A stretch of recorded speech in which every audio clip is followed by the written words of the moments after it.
You're listening to Beyond the Coop.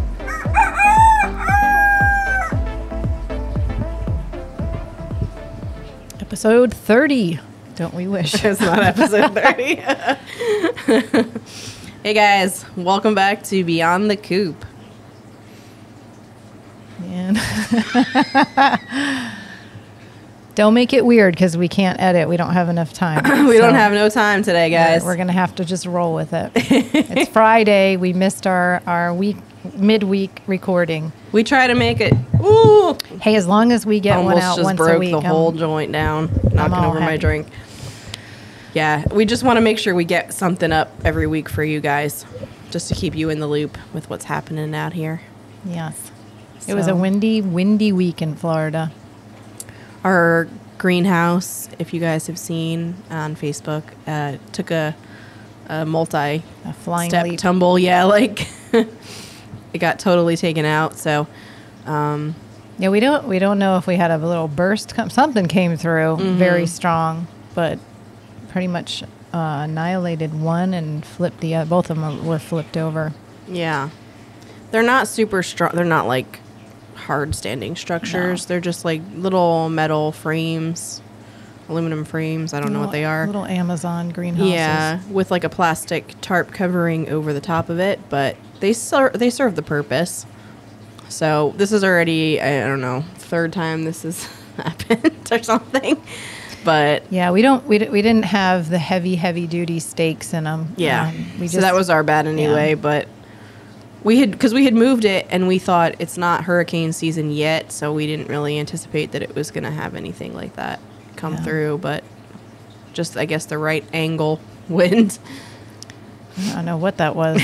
We were gone when it happened, so we came home to find that and found all of our plants on the ground again, which, like I said, that's like the second time we've picked them all back up. And we wanted to kind of change some of the stuff that we were growing, and like, you know, most of the stuff that we had that we were thinking we're going to sell, like we still have some of it, bananas and stuff like that, but most of it we wanted to kind of plant on the farm to increase our food production, and have everything kind of just lush and growing here. So when people come out, they see all the lovely things that we have growing.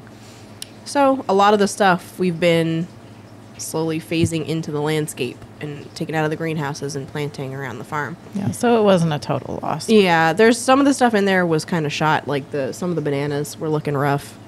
So thankfully it wasn't all like beautiful new stuff that we had just planted so. And the moringas, our moringa trees are doing okay. They survived amazingly. Mm-hmm. And most of the hops that we had, which wasn't a lot, they also survived, but we, again, don't know quite what they are. So in the next couple weeks, we're going to be planting in the hop yard. And I think we're going to do some night cleanup, some night weeding, maybe next week. Yeah, next week we've got to get that field together. We've been putting it off. We don't want to do it. I mean, doing the greenhouse in itself was a whole day task, and it was very labor intensive, moving the tables and putting everything together and staking down the greenhouse. So it was a lot of moving stuff. Cleaning up dirt. We had a shade garden on the property. Like, that was one of the first things I guess Mike built when they started building here.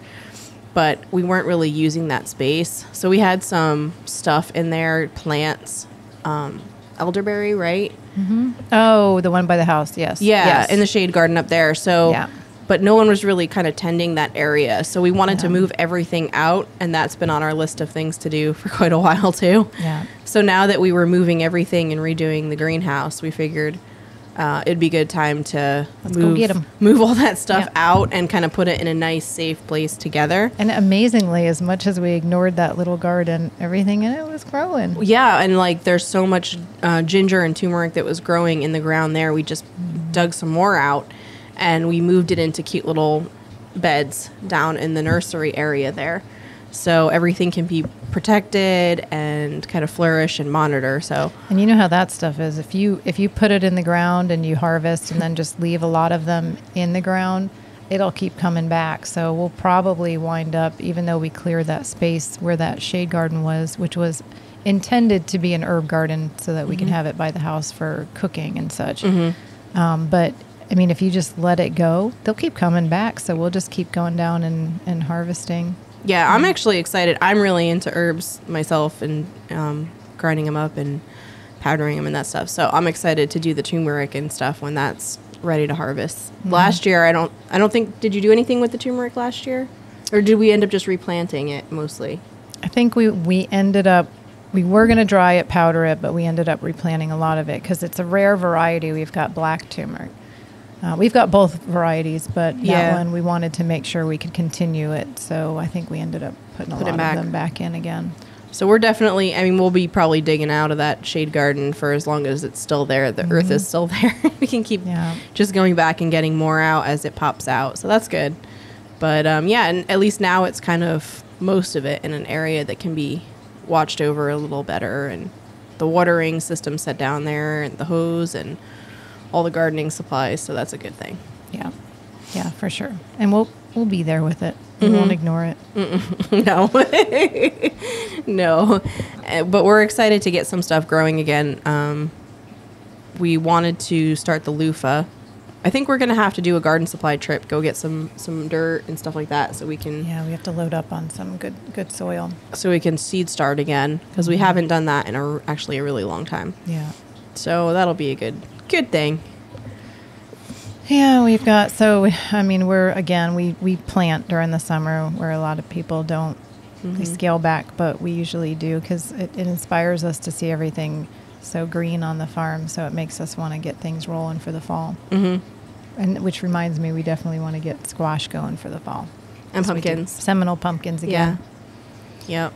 That we'll probably do in a row. We're going to utilize some of the hop yard rows to do some vegetable planting. We realize that if we're not going to use all of it 100%, irrigation's there, fertigation's, everything's already in place. So we might as well use that space wisely and not waste it.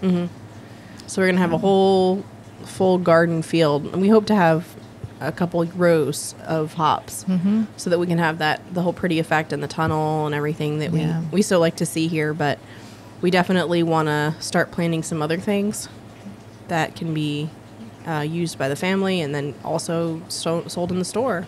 Yeah, because we're in a situation where we are going to wind up having to propagate a lot of our own hops because we were getting them locally here in Florida, tissue cultured hops, and that's really kind of gone away now. So we don't have access to fill the whole field at once. So we're going to wind up having to do that ourselves over time. Yeah. Which will be fun. Yeah. Yeah. What else? Gosh, being that it's Friday, we're a little slower. We had this morning. I spent some time going around. We have some we have, like we said, herbs and stuff growing down by the greenhouse, but we have some also up by the store. So I went around and you got a good amount. I did. I took lemon balm and I got some basil, Thai basil. I think I got and regular basil, and then harvested a bunch of catnip yesterday and dried it. Yeah, I harvested catnip. I did take it home last night and I cleaned it up.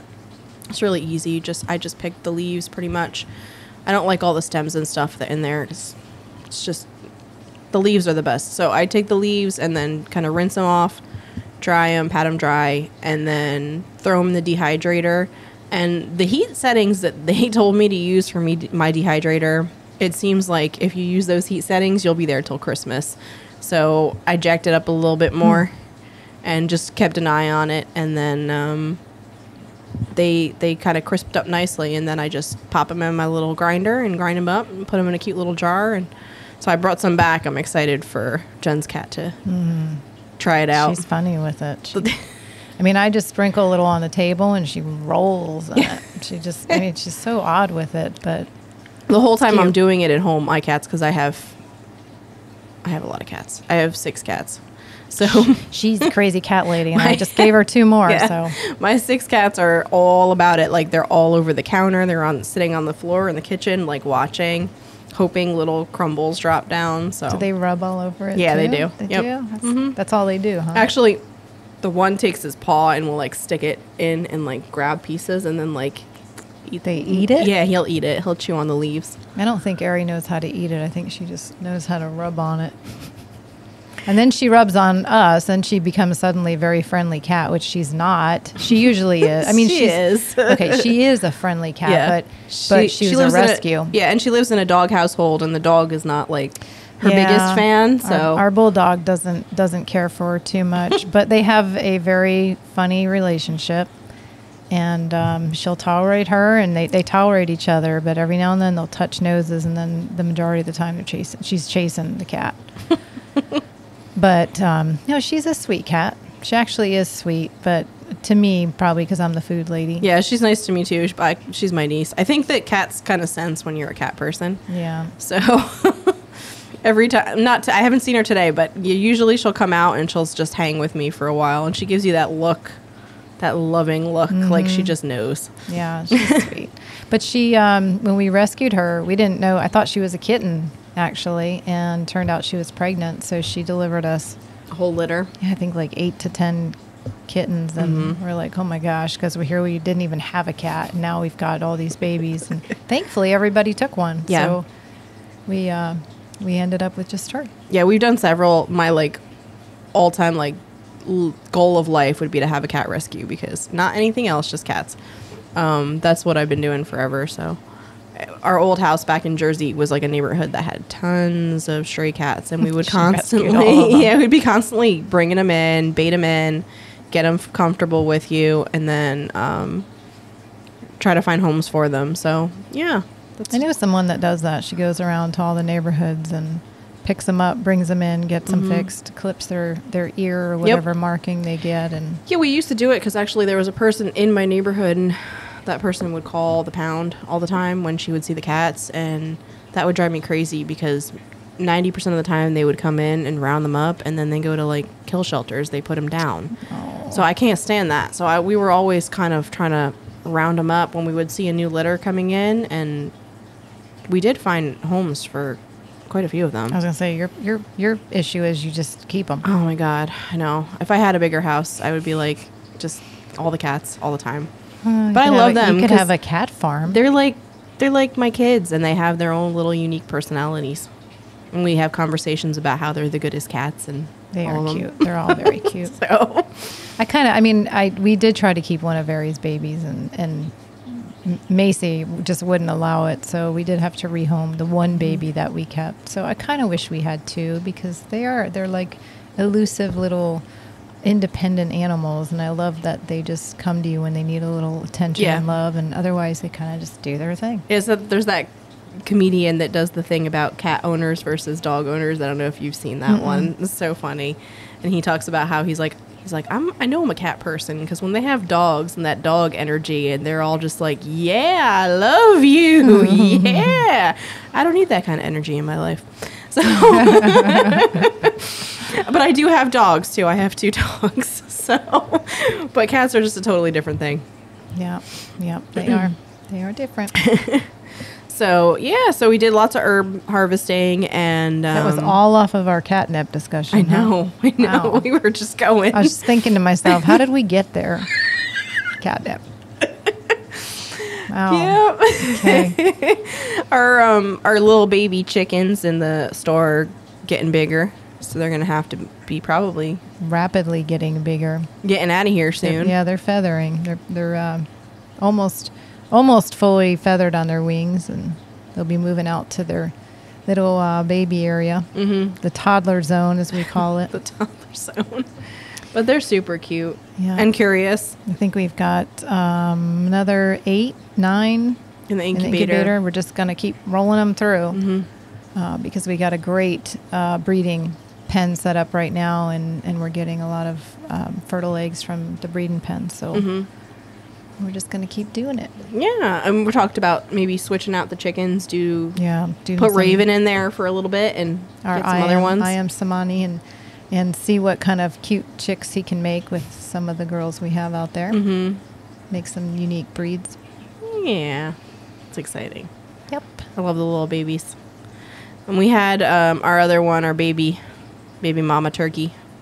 She just had a baby. If you guys saw on the Facebook. Mm-hmm. Unfortunately, this morning we noticed that the baby did not make it. That was horrible. Yeah, that was so heartbreaking.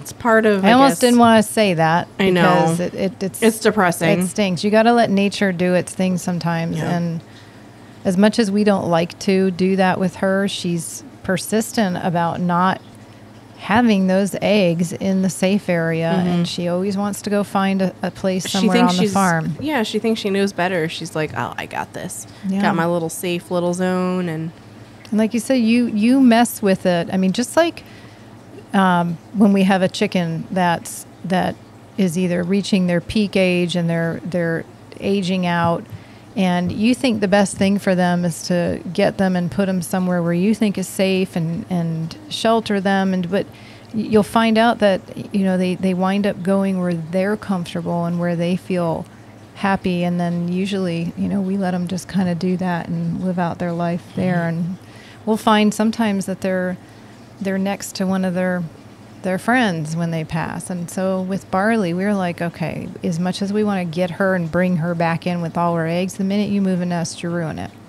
So we can't do anything but just keep a close watch on her. And we checked her every night, every day, and she was doing really good yesterday. During the day. We were just thrilled she hatched one, because yes. She was sitting on like 20 eggs and nothing was happening. So we're like, you've got to be, because she's tired. I mean, her poor little thing, she's sitting out there for like a month. And no, and she doesn't want to leave, but she has to go and re-up on her strength. But yeah, she'll go back home, all the way back to the orchard just to eat and drink. It's a far walk, actually, for a little turkey. Yep. And then she comes back and sits all day and all night. And so this morning we came out, and I found her. She was just calling for them, and crying. I climbed up to look at the nest, and there was nothing there. Not even eggshells. I could hear her from when I came in today, and I pulled in up at the house, and I could literally hear her all the way down in the back just crying. And I'm like, oh no. She just does the little mom call, and she's calling, and I'm like, oh, Barley. Yeah. You poor little thing. So we went back down there, and we kind of scooted her back because there's nothing. There's no point. I'm back home. This is literally the worst nest, I think. It's like right in the open of everything. They have a massive orchard. Which is completely fully fenced, high fencing, very safe.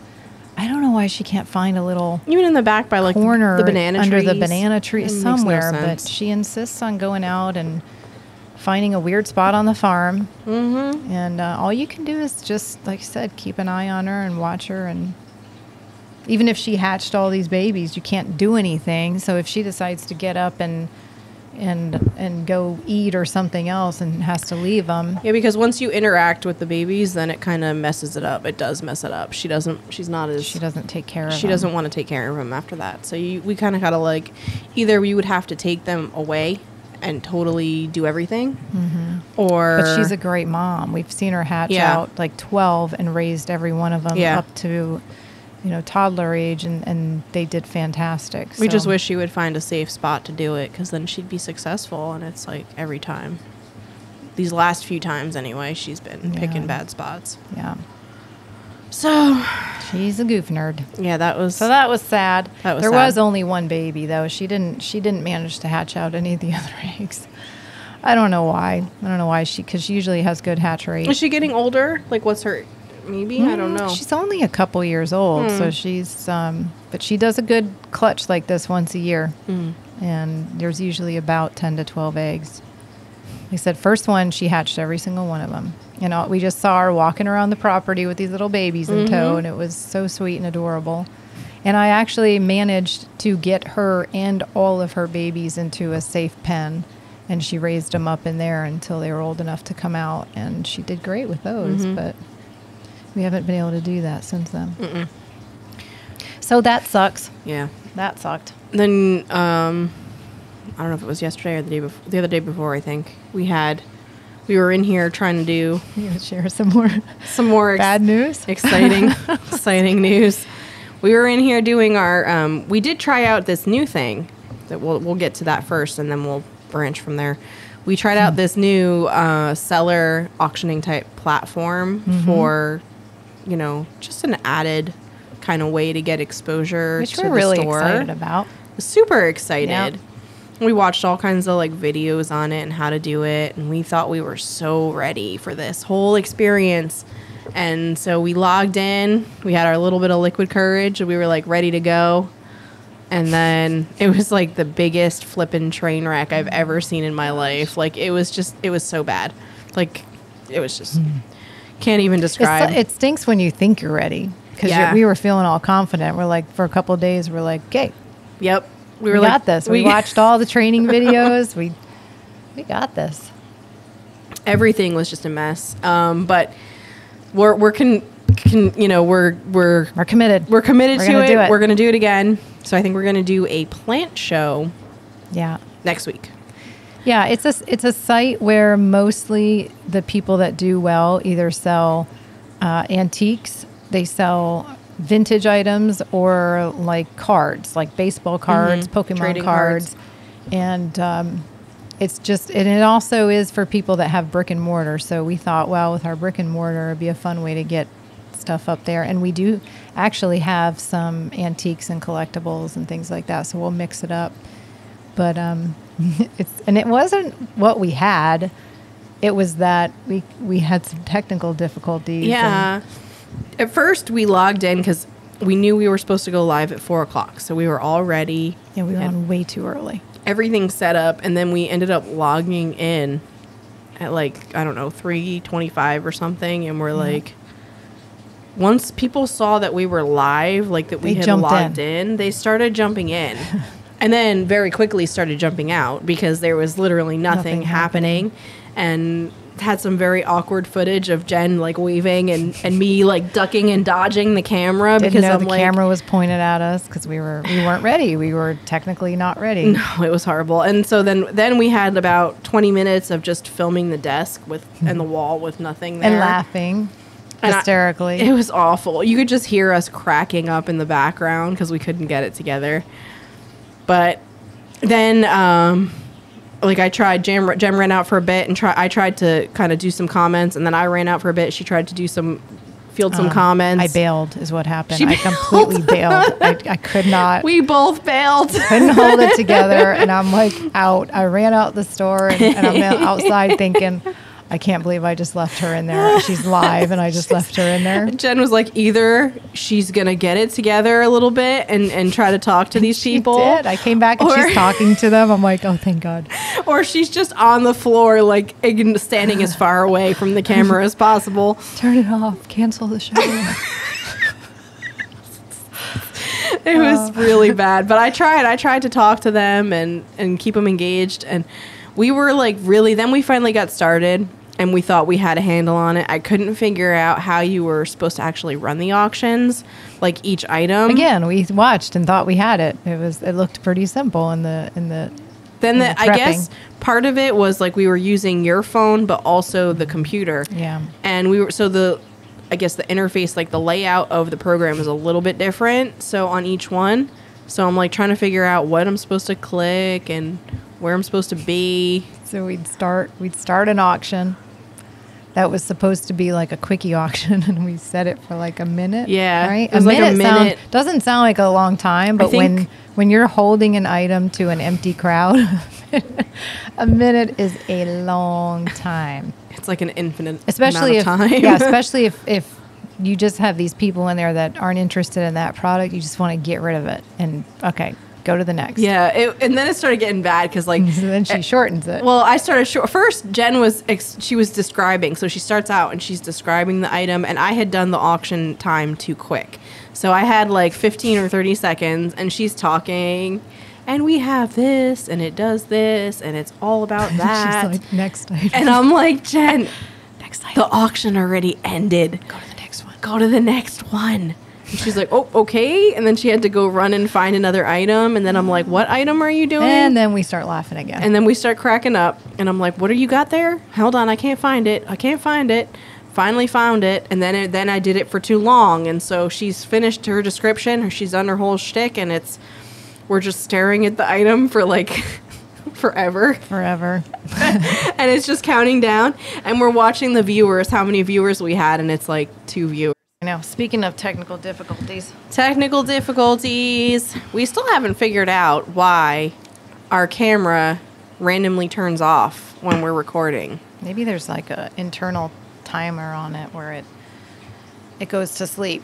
It senses that we're dull and boring, and it's like, all right, I'm out, guys. It's always when we're like going on and on about something, so we're like, that's our cue. Shut up, move on. I'm out. Yeah. So anyway, so the back to the auction. We were doing our thing, and it was just one thing after the next, and we'll tell you what it is, but after we do the next one, because we're certain this next one's going to be better. Now that we know a little bit more how it runs and how to use the equipment, so I think it'll be a little bit better. Yeah, hopefully, for sure. So that was a whole thing, and then afterwards we were like, wow, but it was just funny because we did a giveaway at the end. Most people were in there for the giveaway, I think. Suddenly, it's funny how everyone shows up for a giveaway. Towards the end, how they know. I don't know. Towards the end of the stream there, like we had been going for a while, and then finally a couple more people popped in. They saw we were doing the giveaway, then they popped out. And we're like, oh, yeah. All right. We see what you're up to, people. We see. But I'm guilty. I mean, if I jump in a room and I see suddenly there's nothing in there for me, but that giveaway button comes up, I'm like, I'll hang for another 2 minutes. Yeah, we'll just sit here for a little bit. I never win. I never get in the giveaway, but yeah, it was nice because we were able to actually. I mean, one of the people that hung out with us stayed and chatted with us for quite a while, so that was kind of cool. Mm-hmm. And there is a good support system on this particular thing. So if you have questions, you can kind of talk to other people that are on there groups. And get some pointers from them. So I think between that and just like doing it a few times, it'll get better. Yeah, for sure. And then we watched a video yesterday where, we titled ours literally like what not to do. And then we watched a video yesterday and somebody essentially did the same thing and called his a train wreck too. And so we didn't feel so bad. Yeah. We thought, well, then maybe that's just kind of a thing that people go through. A thing. And everybody said that. They said, don't worry if you get nothing on your first sale. If nobody even shows up, just do another one. You know, that's jump right back in. Yeah, that's how they go. So we know that the next week, hopefully it'll be a better one. Hopefully. I think so. And I think that the plants, there are people on there that do sell plants, but I think as long as we stay engaging and we have some cool stuff to show, people will be interested. And, this area in Florida here has so many cool flipping plants. Yeah. So many nurseries. So I'm sure we'll have a good show. Yeah. We're excited. And plants seem to do pretty well, just like the cards on that. Yeah. You can get some plants I saw on there that were crazy prices. I'm back again. We're having some more camera issues. Well, so we think that our plant show will be more successful coming up this week. So if that goes great, we'll announce on the next following week where we're at. And if you guys want to join and be part of it, you're more than welcome to. We'd love for you to be there. And and folks that follow us, people that live close by, they'll probably come into the store from time to time. But people that find us that live further away, it'll be another place for you to connect. So, and we do have an online store as well. If you go to our website, Fox Valley Farm and Hop Yard. .com. You can go to our website and, stuff is updated on there as well. So, it's all the same stuff. But the auction might be, it's fun. It's fun to interact. We do discount some of it on the auction. So, might be a little bit different than the actual store website. Experience. Yeah. Yeah. And we are trying to go out and find some cool unique items so we can include those in the sales and stuff. Yeah, we definitely like that kind of stuff. Yeah. So actually we did find a cool couple of unique things this past week and they were in the store. The auction. Yeah. And we still have them. We still have them. Since all we sold was our giveaway but item. They're pretty cool. But they're cool. They are cool items. So, keep coming in. You might see some new stuff. And I actually participated in an auction last night and got myself a strawberry shortcake vintage. Yeah, I was you proud did. of that. Yeah, you did. We won't describe the details of how that went, but I did. She did win her auction. Yeah. Me and my party of one. Like I said, we're learning how it works. But I mean, it was a cool auction. It was actually, there was probably upwards of 900 people, over 1,000 when it started. And it was one of the auctions of somebody that, who I follow, that actually told us about this one. So it was kind of cool because I got to participate in one of his auctions, and his was crazy. I mean, this guy is literally just a YouTuber who goes around to different garage sales, and I'm telling you, the guy can sign a hat and sell it for $120 just because he's got such a great following on YouTube for his garage selling. So that's pretty cool. Yeah. I totally commend that, or give my kudos to that. It's awesome. So yeah, when we were doing our sale, I think we were just about finished. We had done our sale, our auction thing the other night, and then Mike came up to the door, and it was like a horror show. That's kind of a good way to describe it, I guess. Yeah, it was like a horror see him show. looking through the window, and he's poor guy. He was actually, we thought he was covered in sweat, but he was covered in water because it turns out that during this whole event that was happening outside, a sprinkler broke on him. But he was covered in water, and his hands were bleeding, and he's kind of waving to us like, "You busy? Can I borrow you for a moment?" And it looked a lot worse than it was, thank God. But he was wrestling. He was wrestling on the ground. One of our emus got caught up in the net he was working with, and he had to wrestle him basically to get him out. And it was in rough. the process, scratched his hand pretty good. Yeah. But he was fine, and thankfully the emu seems to be okay. Yeah. As well. Tough birds. He was up today and walking around and doing his thing. Yeah, he got a little bit. I think he got a little skittish, a little spooked after the whole ordeal. Yeah. It's quite an ordeal. A bit traumatic, but afterwards he's okay. No like physical injuries or anything on him. So I mean, it's kind of funny because all they want to do is be right next to you. They do. And so Mike put this netting around, like a fence, a portable electric fence around his workspace. Wasn't turned on. It wasn't turned on. No, or it's anything. just the netting. Just a perimeter fence, Yeah. so that they couldn't get into where his power tools and things are while he's working on this station that he's building for them. All right, one more time, and we're gonna call it a day. I'm chomping on some chips, guys. Yeah. Julie's taking a break while we're trying to get back to biz here. All right. So anyway, long story shortened, Bong put his head through the little netting to get to Mike, and suddenly realized, holy cow, my head's stuck in a netting. Yeah. And decided to freak out. And Mike had to go into rescue mode and hold him while he got his head out. But when you've got an emu that's in a panic mode, they don't sit calmly. So we were just thankful that this happened.